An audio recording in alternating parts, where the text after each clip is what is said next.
So I saw some stuff about Dead or Alive 6 that I'd like to talk about because this is new. I don't think I've ever seen something like this before. So let me get into a little bit of history before I talk about what's going on with this game right now.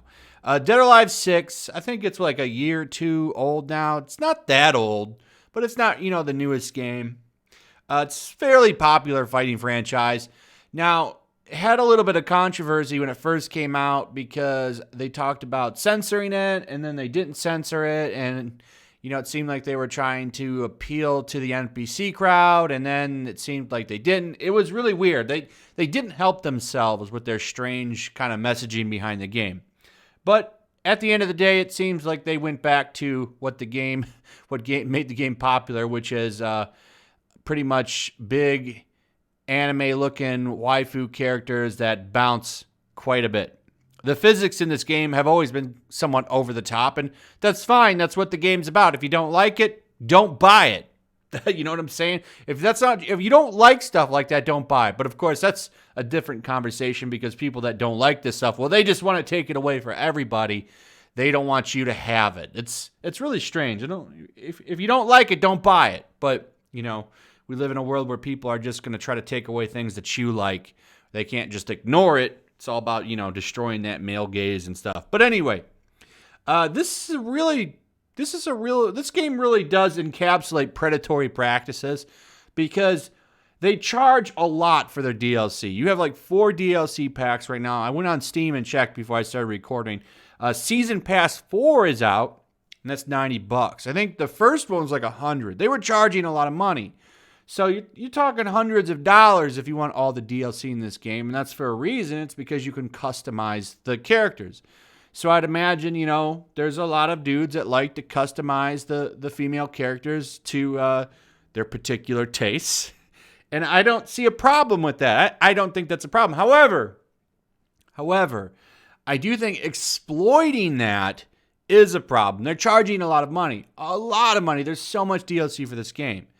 And sure, you can individually buy things, but a lot of the fun in something like this is having everything and doing wild and crazy customizations. That's kind of like the big draw. So if you're really into it, you're kind of forced to buy all the DLC. And by the fact that they're on the 4th season pass right now, and it's still $90, something tells me people are still buying this stuff in droves. So it seems like the monetization that they're doing for this game is working. So, it is what it is.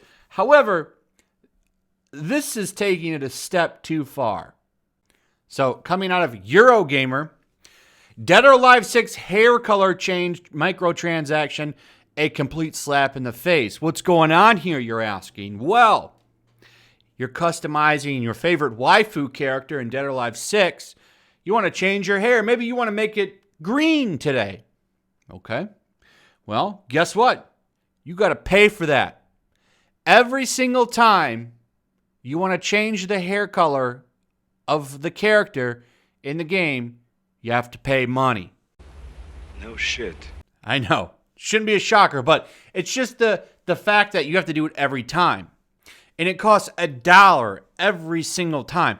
Only for consoles, by the way. I want to point that out. Now, if you do it on PC, you, of course, have modding options. So this really doesn't bother people on PC too much. You can always go to the old mods and do whatever you want, really. I don't know if that works if you want to go online or not. But if you're playing offline, I'm sure you're just fine. But if you're a console player, you're SOL. So, Tecmo is charging Dead or Alive 6 players real-world money to change a character's hair color. The microtransaction, bizarrely, is exclusive to the PlayStation 4 version of the game and is done via existing premium ticket system. The tickets work out at $1 each, and it costs 1 ticket to change a character's hair.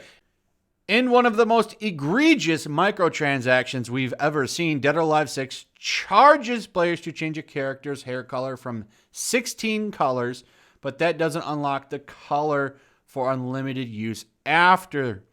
Therefore, you're just paying to change the color. A premium ticket is consumed every time you change a character's hair color. This means if you revert the hair color back to the original color, which costs 10,000 in-game currency, you have to spend another premium ticket, aka real-world money, which costs $1 every time. So I thought that this was pretty crazy. This is probably one of the craziest microtransactions I've ever seen. And, this is something that people like to do. And, I don't think anybody has data on this, but literally, going by the fact that they've been able to release 4 season passes for over $90 a piece, I think it's fair to say people are probably paying this. It seems, to me, this is taking advantage of people. You know what people want. You're taking advantage of it. I mean, this is, you're just changing colors. This is a pretty basic and free game in most games. Most games I've ever played, you're allowed to play with the hair for free.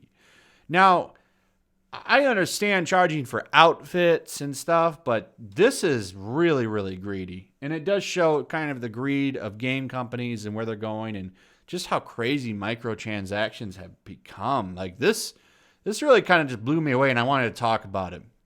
This is really taking advantage of people's enjoyment of the waifu, and it's kind of shameful. I don't know of anybody that's still playing this game, but it seems like the small dedicated audience that they have, they're totally taking advantage of. And man, that's just crazy and worth talking about and worth bringing to light. So the game is still $60. If you're ever thinking about buying it, maybe this is something that you take into account before you do. The fact that they're going to charge you like crazy. This does seem to be only for the console version, like I said, and now you can still buy premium tickets for the PC version, but like I said, you don't really need to do this because you have mods, which is another reason to go PC. But anyway, that's not something I want to get into. If you like playing on consoles, more love to you. But anyway, that's pretty much it. What do you guys think about this? Do you play this game? Have you bought all these DLC packs? If you did, do you feel like you've gotten your money's worth? I'd like to hear from you. If not, would you ever pay for all of those DLC packs? That's a lot of money, talking hundreds of dollars. So give me your thoughts on that. Also, if you would throw a like up, I would much appreciate that. Share the video, would also appreciate that because YouTube's not going to do it for me. Also, make sure you're still subscribed. Subscribe if you're new. Hit that notification bell. And as always, I'll see you guys on the next one. Peace. Also, if you want to help support the channel, check out my Teespring store. There's a link in the description. You can find some merchandise in there that you might want to check out. Also, take a moment. Make sure you're still subscribed to the channel. There's something going on right now, and they've been unsubscribing people. So just take a second and double check on that and subscribe if you're new.